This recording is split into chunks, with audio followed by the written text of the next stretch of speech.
Shalom Bapak Ibu dan Saudara yang kasih dalam Tuhan. Selamat pagi dan selamat berjumpa kembali. Pada kesempatan pagi hari ini kita mau datang kepada Tuhan dengan segenap keberadaan kita. Mari kita berdiri bersama-sama, kita akan buka ibadah kita ini dengan doa. Adapun pertolongan kita datangnya dari Tuhan yang menciptakan langit bumi serta segala isinya. Tuhan yang setia dan tidak pernah meninggalkan perbuatan tangannya, tapi kekal sampai selama-lamanya. Turunlah atas saudara sekalian anugerah dan sejahtera dari Bapa, kasih karunia dari Tuhan Yesus Kristus, serta lawatan kuasa Roh Kudus curahkan atas kita sementara kita beribadah pada pagi hari ini. Amin. Shalom Bapak Ibu, saudara-saudari yang dikasihi Tuhan. Pagi ini kita mau datang kepada Tuhan. Mari kita katakan bahwa Engkau Allah Immanuel, Allah yang beserta dengan kita. Engkaulah Tuhan yang menjadi pengharapan bagi setiap kita, dan kebaikan-Mu itu nyata sepanjang hidup kita.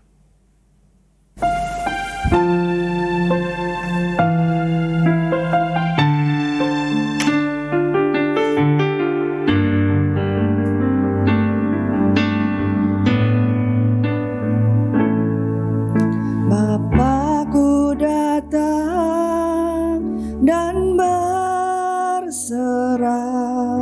ku nyatakan Kau yang berkuasa dalam gelap. Kau setia, Kau cahaya hidupku.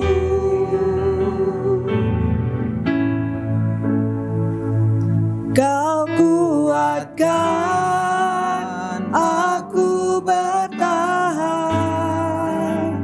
Kau harapan dalam kesesakan. Kau buktikan kesetiaan-Mu Tuhan. Engkau Allah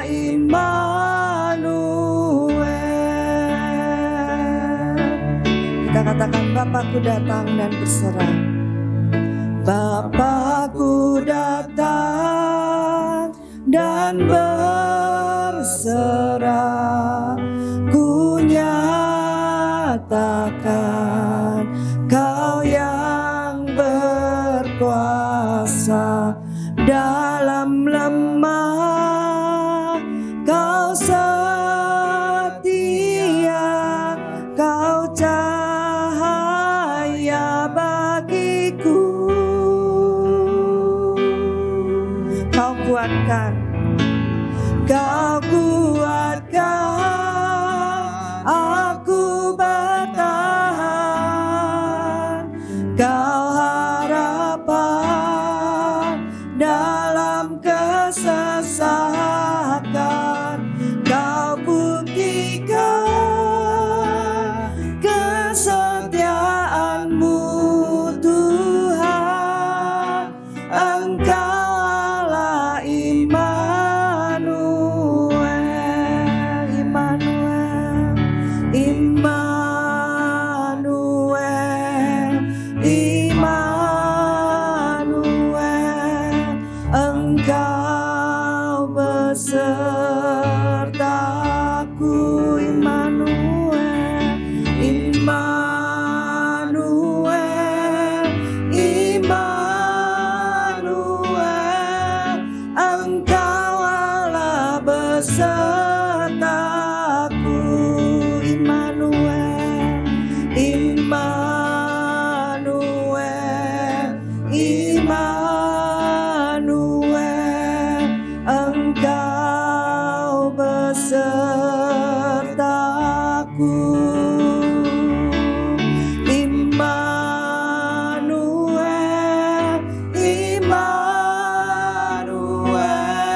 kesetiaan-Mu Tuhan.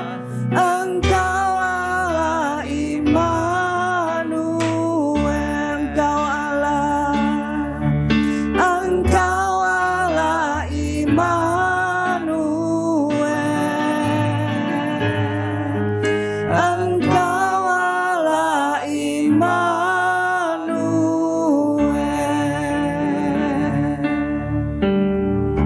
Ya, Allah kita Allah yang selalu beserta dengan kita. Janjinya itu ya dan amin dan selalu ditepatin pada saat kita tetap percaya kepada Dia. Dan sekalipun badai masalah atau keadaan apapun di sekeliling kita, Tuhanlah yang menjadi pengharapan kita. Tuhan juga yang menjadi pembela kita.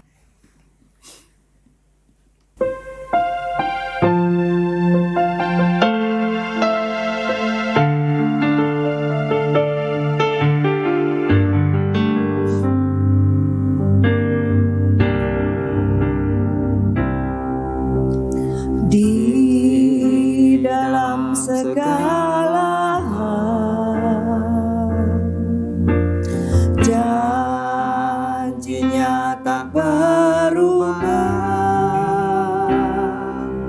Apa yang sudah difirmankan terjadi saat kita percaya. Meskipun 1000 tangan manusia menarikmu jatuh, namun Tuhan yang bela. Tangannya sanggup membuatmu naik ke gunung. Percayalah, Tuhan yang bela di dalam segala hal. Di dalam segala hal, janjinya tak berubah. Apa yang sudah difirmankan terjadi saat kita percaya. Meskipun 1000 tangan manusia menarikmu jatuh, namun Tuhan yang bela. Tangannya sanggup membuatmu naik ke gunung. Percayalah, Tuhan yang bela. Meskipun 1000 tangan manusia menarikmu jatuh, namun Tuhan yang bela. Tangannya sanggup membuatmu naik ke gunung. Percayalah, Tuhan yang bela. Percayalah, Tuhan yang bela. Percayalah, Tuhan yang bela. Mari kita berdoa bersama-sama. Sungguh kami bersyukur kembali kepadamu Tuhan pada kesempatan pagi hari ini. Kasih setiamu selalu tercurah atas kehidupan kami secara sempurna. Kau yang telah memelihara kami, memberkati kami hingga kami ada pada saat ini. Segala puji, hormat, kemuliaan hanya bagimu. Dan kini kami akan merenungkan kembali sebagian firman-Mu. Mari Roh Kudus Engkau yang akan mengurapi kami, menjamah kami, supaya kami sungguh-sungguh dapat mengerti dan memahami firman-Mu. Urapi juga hamba-Mu pakai bibir mulutnya, supaya setiap apa yang sampaikan itu datangnya dari Tuhan. Di dalam nama Tuhan Yesus kami berdoa. Amin. Silakan duduk Bapak Ibu dan Saudara yang kekasih dalam Tuhan. Mari kita bersama-sama membuka Alkitab kita. Pembacaan kita pada saat ini terambil dari Kisah Para Rasul pasal yang kedua, ayat yang ke-41 sampai dengan ayat yang ke-47. Adapun judul perikop ini adalah cara hidup jemaat yang pertama. Saya akan bacakan buat kita Bapak Ibu dan Saudara yang kekasih dalam Tuhan. Ayat yang ke-41. Orang-orang yang menerima perkataannya itu memberi diri dibaptis, dan pada hari itu jumlah mereka bertambah kira-kira 3.000 jiwa. Mereka bertekun dalam pengajaran rasul-rasul dan dalam persekutuan, dan mereka selalu berkumpul untuk memecahkan roti dan berdoa. Maka ketakutanlah mereka semua, sedang rasul-rasul itu mengadakan banyak mujizat dan tanda. Dan semua orang yang telah menjadi percaya tetap bersatu, dan segala kepunyaan mereka adalah kepunyaan bersama. Dan selalu ada dari mereka yang menjual harta miliknya, lalu membagi-bagikannya kepada semua orang sesuai dengan keperluan masing-masing. Dengan bertekun dan dengan sehati, mereka berkumpul tiap-tiap hari di dalam bait Allah. Mereka memecahkan roti di rumah masing-masing secara bergilir dan makan bersama-sama dengan gembira dan dengan tulus hati, sambil memuji Allah, dan mereka disukai semua orang. Dan tiap-tiap hari Tuhan menambah jumlah mereka dengan orang yang diselamatkan. Adapun yang menjadi tema kita pada kesempatan pagi hari ini adalah membangun keintiman dengan Kristus. Kalau berbicara tentang keintiman, maka kita akan menemukan ada dua pihak yang sedang membangun hubungan di antara mereka. Dan tujuan mereka adalah untuk mencapai satu target ataupun sasaran yang hendak mereka capai secara bersama-sama. Namun, keintiman tidak akan pernah menjadi kenyataan kalau tidak didasarkan kepada hal-hal yang penting yang menjadi kesepakatan bersama. Misalnya, keintiman itu dibangun oleh karena mereka sudah saling mengenal satu dengan yang lain. Sebab kalau tidak mengenal satu dengan yang lain, maka tentu tidak akan pernah ada keintiman. Jadi keintiman itu dimulai sejak mereka mengenal satu dengan yang lain. Kemudian juga adalah faktor kepercayaan. Kepercayaan menjadi hal yang sangat begitu vital dalam membangun satu keintiman dengan orang lain. Karena tanpa kepercayaan, maka tidak ada seorang pun yang bisa membangun keintiman dengan orang lain. Dan kepercayaan itu biasanya dibangun ketika mereka sudah mulai bergaul dan saling mengenal antara satu dengan yang lain. Bukan karena begitu lamanya mereka saling mengenal, tetapi ada faktor kualitas dari pertemuan mereka dan faktor kualitas dari hubungan mereka. Kemudian juga di dalamnya juga kita akan menemukan adanya komitmen. So, mereka harus bersama-sama membangun keintiman mereka dengan komitmen yang sama untuk berjuang bersama-sama sampai mereka mencapai tujuan mereka. Nah, Bapak Ibu dan Saudara yang kekasih dalam Tuhan, di samping itu, dimensi keintiman di dalamnya terdapat juga hakikat memberi dan menerima. Kedua hal ini harus berjalan secara seimbang. Sama seperti ketika seseorang memiliki hak dan tanggung jawab, itu harus berjalan secara bersama-sama. Demikian juga ketika membangun keintiman, maka di dalamnya terdapat dimensi untuk memberi dan menerima. Kalau ini tidak bisa berjalan secara seimbang, maka tentu keintiman tidak akan bisa bertahan dengan lama. Kenapa demikian? Karena ada orang yang merasa dia hanya melakukan tanggung jawabnya, dia hanya memberi, tetapi tidak pernah bisa menerima atau mendapatkan dari pihak yang lain, sehingga keintiman tersebut tidak akan bisa bertahan dengan lama. Lalu bagaimana dengan membangun keintiman dengan Kristus? Sama halnya, di dalamnya kita menemukan adanya memberi dan menerima. Apa yang sudah diberi dan diterima?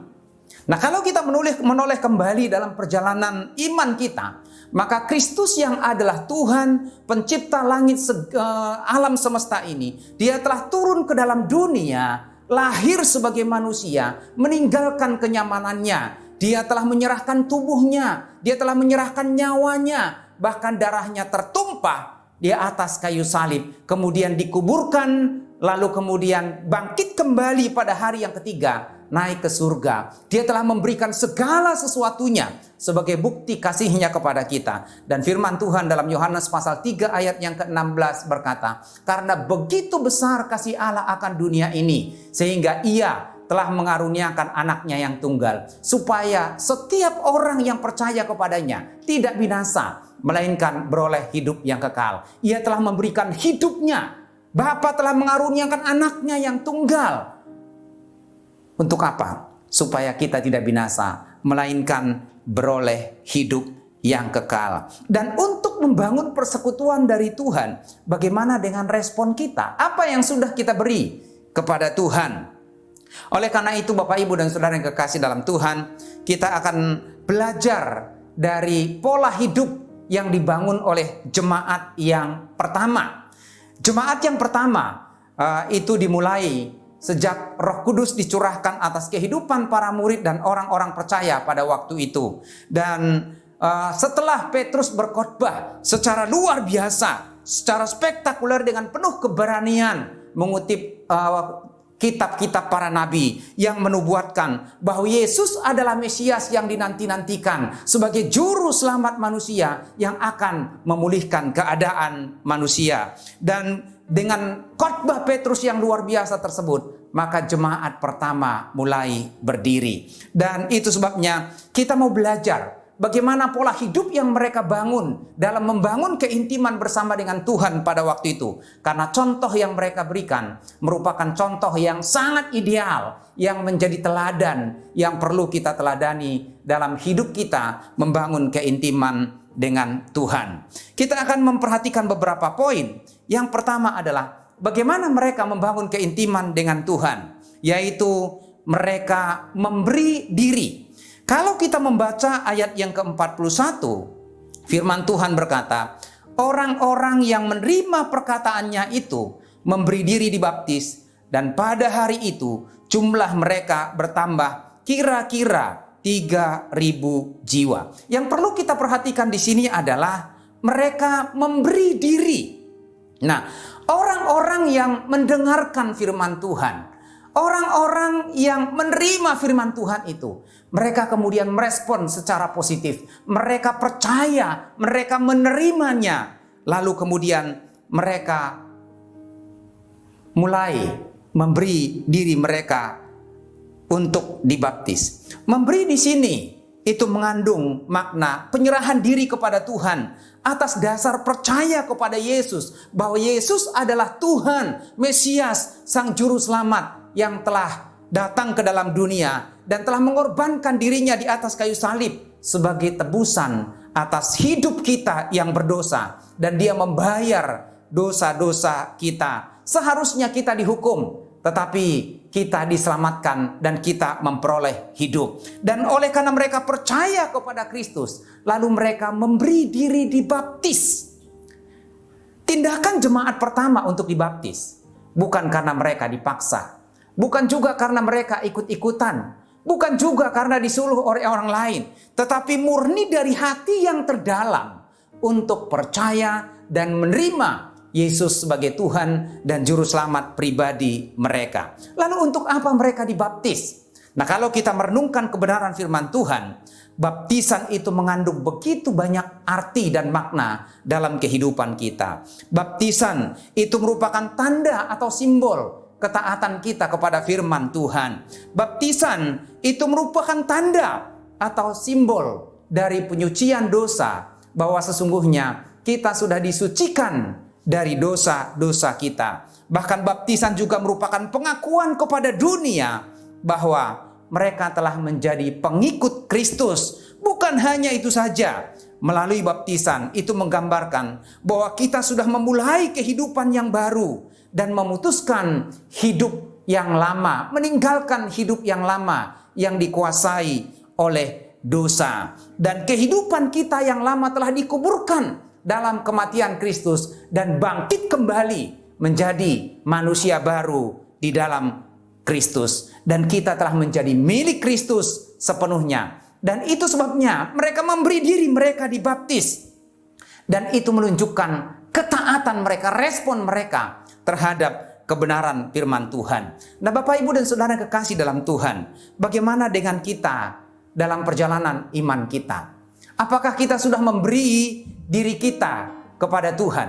Apakah kita sudah menyerahkan hidup kita kepada Tuhan sebagai bukti penyerahan diri dan sebagai bukti iman kita kepada Tuhan? Karena kalau kita mau jujur, banyak orang Kristen pada masa kini, banyak orang-orang percaya pada masa kini, mereka ke gereja itu hanya demi mengisi kekosongan waktu mereka. Mereka membangun persekutuan dengan Tuhan. Itu hanya sekedar formalitas dan rutinitas dalam kehidupan mereka. Mereka bersekutu dengan Tuhan itu karena hanya disuruh karena orang tua atau karena teman atau faktor keturunan. Tetapi itu bukan didasarkan kepada perjumpaan pribadi dengan Kristus. Tetapi jemaat pertama pada waktu itu, mereka mau memberi diri kepada Kristus oleh karena mereka sudah menerima Yesus secara pribadi, oleh karena mereka percaya bahwa Yesus adalah Sang Juru Selamat. Dan itu dimulai sejak mereka berjumpa dengan Kristus dan mereka hidup di dalam Kristus. Oleh karena itu ada baiknya Bapak, Ibu, dan Saudara yang kasih dalam Tuhan, untuk apa kita merenungkan kembali, untuk apa kita mengikut Kristus, untuk apa kita bersekutu dengan Tuhan, untuk apa kita kebaktian, untuk apa kita beribadah, apakah tujuan kita untuk bersekutu, membangun keintiman. Oleh karena kita percaya kepada Dia, mengenal Dia secara pribadi, sehingga kita memberikan hidup kita, memberikan waktu kita, memberikan tenaga kita, memberikan pikiran kita, bahkan memberikan apa yang kita punya. Dan itu yang menjadi pola yang pertama. Mereka memberi hidup mereka kepada Tuhan untuk dibaptis sebagai bukti bahwa mereka percaya kepada Kristus. Kemudian yang kedua adalah mereka bertekun. Dalam perikop pembacaan kita pada pagi hari ini, kita menemukan ada 2 kali ditulis kata bertekun. Itu diulang oleh karena itu penting. Nah, bertekun secara umum artinya adalah gigih, ngotot, serius, dan bersungguh-sungguh. Dan kalau berbicara tentang bertekun, maka itu menyangkut banyak hal. Orang yang tekun itu adalah orang yang memiliki kesabaran dalam menghadapi sesuatu, dalam mengikuti waktu. Bahkan mereka yang bertekun adalah mereka yang memiliki keseriusan untuk sungguh-sungguh dengan segenap hati melakukan apa yang sedang mereka kerjakan. Sehingga orang yang bertekun itu mampu bertahan dalam keadaan apapun juga, tidak merasakan kebosanan, tidak putus asa, lalu kemudian berhenti di tengah jalan. Dan itu yang mereka lakukan pada waktu itu. Yang menjadi pertanyaannya adalah, dan dalam hal apa mereka bertekun? Saya menemukan dan mencatat di sini ada 4 hal yang mereka lakukan. Yang pertama adalah mereka bertekun dalam pengajaran rasul-rasul. Yang kedua adalah mereka bertekun dalam persekutuan. Dan yang ketiga adalah mereka berkumpul untuk memecahkan roti. Dan yang keempat adalah mereka bertekun dalam berdoa. Yang sangat menarik di sini adalah Alkitab menempatkan, firman Tuhan menempatkan bahwa ranking pertama, peringkat pertama, nomor 1 itu adalah bertekun dalam pengajaran rasul-rasul. Kenapa itu ditempatkan sebagai yang pertama dan yang terutama? Tentu Tuhan tidak secara sembarangan mencatat ini dan menulis ini. Tidak secara kebetulan itu ditempatkan sebagai ranking pertama. Tetapi justru Tuhan mau menekankan bahwa dalam membangun keintiman kita dengan Tuhan, dalam bersekutu dengan Tuhan, mengiring Tuhan, maka pengajaran itu merupakan prioritas utama yang perlu kita miliki. Kenapa demikian? Karena pengajaran itu merupakan dasar, merupakan pondasi, merupakan tolak ukur, merupakan acuan dalam kehidupan kita bersekutu dengan Tuhan. Karena kalau kita tidak memiliki pondasi yang kuat, kalau kita tidak memiliki dasar yang kuat, maka kita akan mudah terombang-ambing dalam menghadapi segala macam hal. Terombang-ambing dengan pengajaran, terombang-ambing dengan masalah, terombang-ambing dengan keadaan. Tetapi ketika kita memiliki pondasi yang kuat atas dasar kebenaran firman Tuhan, Alkitab yang menjadi pedoman dalam hidup kita, yang menjadi acuan dalam hidup kita, maka kita akan mampu bertahan dan kita akan memiliki dasar yang kokoh. Saya tidak mengatakan persekutuan itu tidak penting. Saya juga tidak mengatakan bahwa berkumpul memecahkan roti itu tidak penting. Dan saya juga tidak mengatakan berdoa itu tidak penting. Itu sangat penting sekali. Tetapi yang paling utama dan prioritas yang paling mendasar adalah supaya kita memiliki pondasi yang kuat, mengerti kebenaran firman Tuhan. Sehingga kita tidak mudah diombang-ambingkan oleh berbagai macam pengajaran, diombang-ambingkan oleh berbagai macam keadaan dan situasi. Kita tetap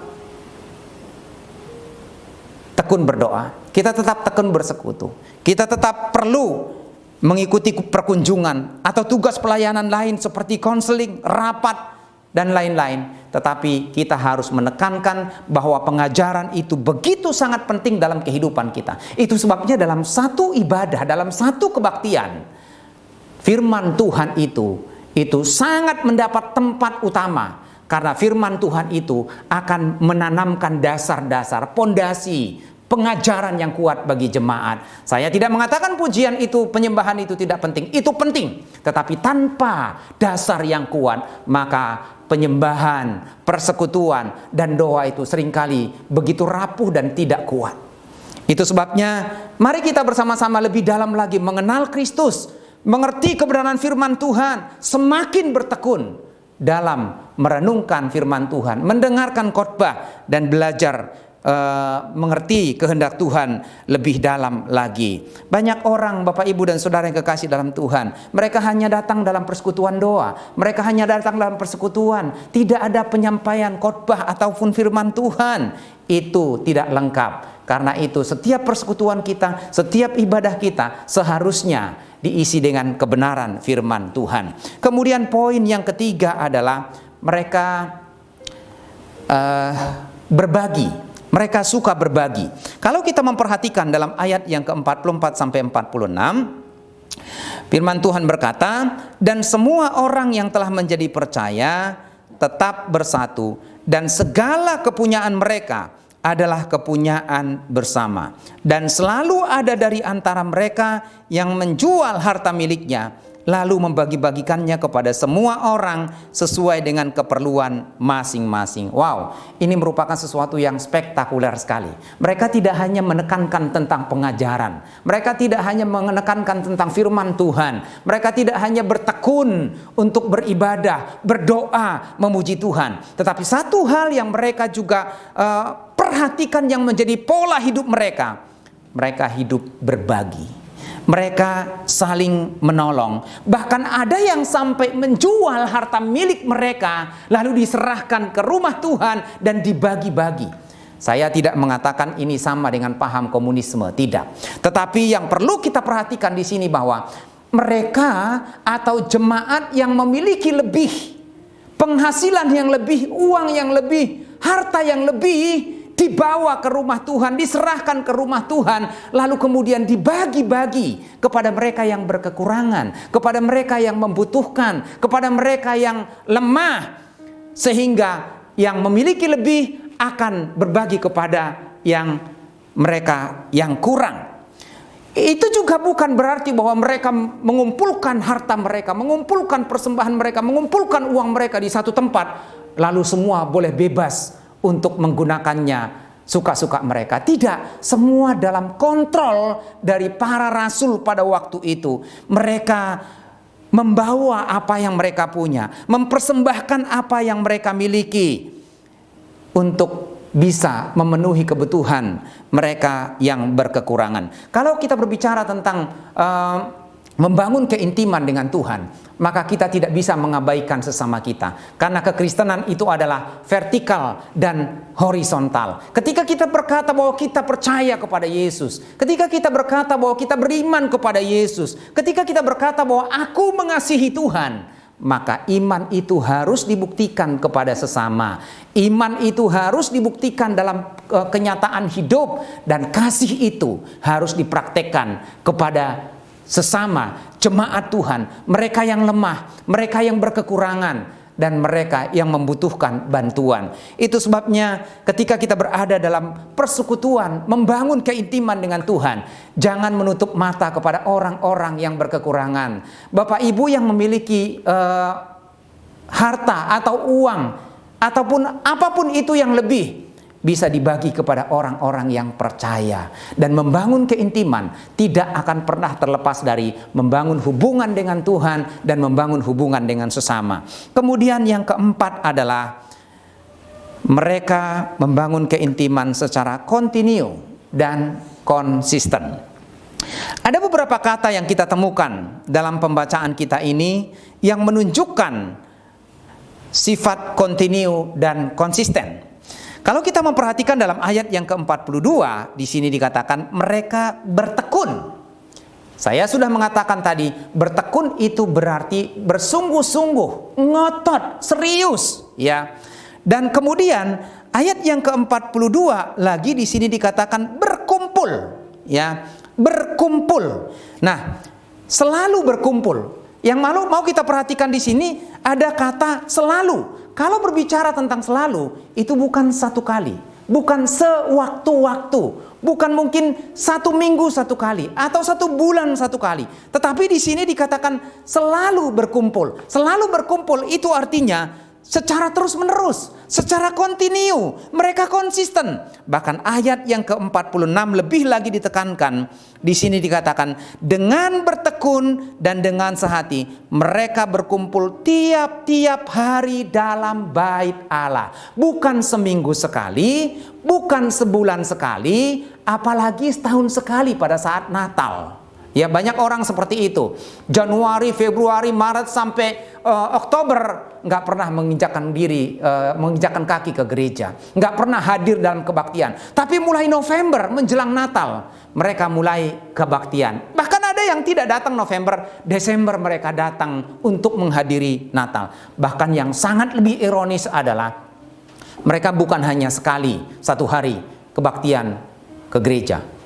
Mereka mungkin bisa 3 atau 4 kali. Kenapa begitu? Bukan karena di gereja ada 3-4 kali kebaktian, tapi dari gereja A pindah ke gereja B. Karena di sana ada Natal, di sana ada bingkisan, di sana ada makanan, di sana ada hadiah. Jadi pindah dari satu gereja ke gereja yang lain. Dari gereja B ke gereja C, dari gereja C ke gereja D. Demikian sampai selesai Natal. Mereka kenyang dengan makanan, tapi tidak kenyang dengan kebenaran firman Tuhan. Tidak mendapatkan apa-apa dalam hidup mereka. Bahkan ada orang Kristen itu membangun keintiman itu hanya 3 bulan sekali seperti kapal selam. Tetapi ini menjadi model yang perlu kita teladani. Di sini mereka begitu secara terus-menerus, kontinu, konsisten. Tetap membangun persekutuan dengan Tuhan, membangun keintiman dengan Tuhan. Mungkin yang jadi pertanyaannya adalah, apakah mereka tidak bekerja? Tentu mereka bekerja. Apakah mereka tidak punya keluarga? Pasti punya keluarga. Apakah mereka tidak punya tanggung jawab? Mereka punya tanggung jawab. Tetapi mereka menyisihkan waktu mereka. Mereka punya komitmen, mereka punya hati. Mereka punya kerinduan sedemikian rupa. Mereka dengan komitmen yang kuat untuk secara kontinu dan konsisten beribadah. Bagaimana dengan kita Bapak Ibu dan Saudara yang kasih dalam Tuhan? Barangkali selama ini kita membangun keintiman dengan Tuhan hanya setahun sekali, 6 bulan sekali, atau 3 bulan sekali, ataupun mungkin sebulan sekali. Kadang-kadang hanya seminggu sekalipun, seringkali itu sudah membosankan dan tidak menarik lagi bagi kita. Kenapa begitu? Karena mungkin ibadah kita bukan didasarkan kepada kerinduan kita yang paling dalam. Oleh karena kita mengenal Kristus, oleh karena kita percaya kepada Kristus, oleh karena kita mau bersyukur kepada Kristus, berjumpa dengan Kristus, mendengarkan suaranya. Dan orang yang mengenal Kristus secara pribadi, punya komitmen secara pribadi, maka dia akan terus membangun keintiman secara kontinu dan tidak akan putus-putusnya. Waktu sibuk ataupun tidak, waktu hujan ataupun panas, mereka akan terus membangun persekutuan dengan Tuhan, baik di gereja, baik dalam komsel, permata, ataupun persekutuan secara pribadi, terus berkomunikasi dengan Tuhan. Kemudian yang kelima adalah mereka membangun keintiman yang berpusat kepada Kristus. Kalau kita memperhatikan di sini, ayat 41 kembali, firman Tuhan berkata, orang yang menerima perkataannya itu memberi dibaptis, dan pada hari itu jumlah mereka bertambah kira-kira 3.000 jiwa. Kenapa mereka memberi diri? Saya berkata tadi karena mereka percaya. Mereka mengenal Yesus secara pribadi. Dan komunitas ini terbentuk dari orang-orang percaya yang sudah berjumpa dengan Yesus, yang sudah mengenal Yesus, dan sudah memiliki pengalaman pribadi dengan Kristus. Dan ayat 44 berkata, dan semua orang yang telah menjadi percaya bersatu. Nah, mereka yang percaya, semua mereka bersatu di sini dikatakan, dan segala kepunyaan mereka adalah kepunyaan bersama. Percaya ini menunjuk kepada iman dan keyakinan kepada Yesus. Keyakinan inilah yang kemudian mendasari mereka untuk bersekutu dengan Tuhan, bersekutu dengan saudara-saudara. Mereka rela mengorbankan waktu mereka. Mereka rela mengorbankan tenaga mereka. Mereka rela mengorbankan pikiran mereka. Bahkan bukan hanya itu saja, mereka rela mengorbankan, menyerahkan harta mereka untuk dipersembahkan dan dibagi-bagikan. Itu hanya didasarkan kepada iman kepada Kristus, didasarkan kepada kasih kepada Kristus. Mereka tidak punya motivasi yang lain yang mendorong mereka untuk datang membangun persekutuan dengan Tuhan.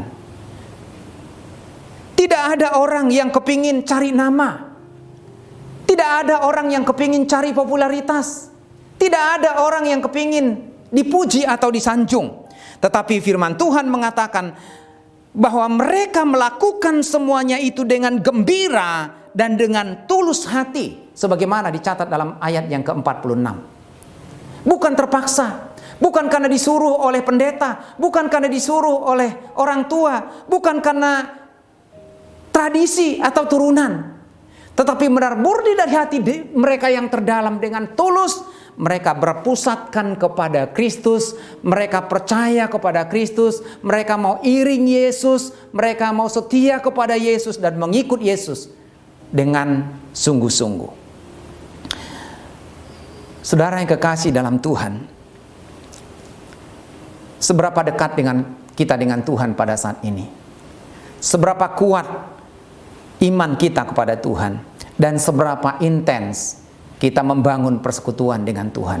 Orang-orang yang membangun persekutuan dengan Tuhan secara intim adalah orang yang memiliki kedekatan secara khusus dengan Tuhan. Orang yang memiliki hubungan yang spesial dengan Tuhan. Orang yang memiliki komunikasi yang intens dengan Tuhan. Dan orang-orang yang membangun keintiman secara kontinu dengan Tuhan, mereka adalah orang-orang yang memiliki komitmen untuk terus mengiring Yesus sampai akhir hidup mereka. Bapak, Ibu, dan saudara yang kekasih dalam Tuhan, di tengah-tengah situasi yang sulit yang masih kita hadapi saat ini, mungkin kita sudah jarang ikut datang ke gereja. Kita tidak lagi bisa ikut hadir ke persekutuan. Tapi mari kita tetap membangun keintiman dengan Tuhan secara pribadi, di rumah, di kamar, melalui kebaktian kita secara online, sehingga iman kita tetap terpelihara, kehidupan rohani kita tetap connect dengan Tuhan, dan kita akan tetap kuat di dalam Dia. Carilah Tuhan dan marilah tetap membangun keintiman dengan Yesus. Mari kita berdoa. Bapa di dalam surga, Bapa yang penuh kasih yang kami sembah dalam nama Tuhan Yesus, pagi hari ini kembali kami datang kepadamu Tuhan.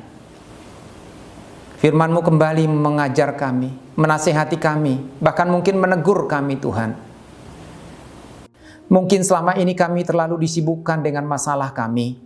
Kami terlalu disibukkan dengan pekerjaan kami. Kami terlalu disibukkan dengan hobi kami. Kami terlalu disibukkan dengan kesenangan hidup kami. Sehingga kami menjadi jauh dari hadapan-Mu. Bahkan kami menjadi enggan membaca firman-Mu. Kami menjadi malas untuk merenungkan firman-Mu. Ampuni kami Tuhan. Mungkin saat ini ada anak-anak-Mu yang sudah jauh dari hadapan-Mu. Iman mereka mulai lemah dan undur. Engkau yang akan lawat dan jamah mereka. Terima kasih Tuhan. Saudara yang kekasih dalam Tuhan, setelah kita mendengarkan firman Tuhan pada saat ini, mari kita introspeksi diri sejenak. Apakah kita masih membangun keintiman dengan Tuhan secara intens? Apakah kita tetap menjaga hubungan kedekatan kita dengan Tuhan? Kita mau belajar kepada jemaat pertama. Mereka mau memberi diri mereka, memberi hidup mereka, memberi apa yang mereka punya. Mereka mau hidup berbagi. Mereka secara kontinu dan secara intens bersekutu dengan Tuhan. Bahkan mereka membangun keintiman mereka yang berpusat kepadamu Tuhan. Bukan kepada berkat, bukan kepada teman, bukan kepada keluarga, tapi didasarkan kepada kerinduan pribadi untuk mencari wajah-Mu, mencari Engkau Tuhan. Mungkin ada jemaat Tuhan yang saat ini hendak membangun komitmen kembali untuk membangun keintiman dengan Tuhan. Angkatlah tangan-Mu. Katakan kepada Tuhan, Tuhan, ampuni aku Tuhan, selama ini aku bermalas-malasan. Selama ini aku sudah jauh dari hadapan-Mu. Selama ini aku enggan bersekutu dengan Engkau. Sehingga aku mulai tawar hati, mulai melemah Tuhan, mulai jauh dari hadapan-Mu. Ampuni aku Tuhan. Angkatlah tangan-Mu. Dan katakan kepada Tuhan, aku mau memulai kembali secara intens. Dengan komitmen yang baru mengikut Engkau dan mengiring Engkau Tuhan. Engkau melihat tangan-tangan yang terangkat Tuhan. Engkau tahu akan hubungan mereka dengan Engkau pada saat ini, iman mereka, bagaimana mereka membangun hubungan dengan Engkau dan bagaimana mereka membangun keintiman dengan Engkau. Apabila mereka sedang jauh dari hadapan-Mu, Tuhan Kau jamah mereka, pulihkan mereka, bangkitkan kembali iman mereka, taruh kerinduan dalam hati mereka Tuhan. Apabila mungkin mereka sedang terlena dengan perkara-perkara duniawi, hamba-Mu berdoa di dalam nama Tuhan Yesus, Kau lawat mereka, pulihkan mereka Tuhan, bawa mereka kembali dekat dengan Engkau Tuhan, sehingga mereka semakin intim dengan Engkau, lebih dalam mengenal Engkau, dan semakin kuat dalam Tuhan.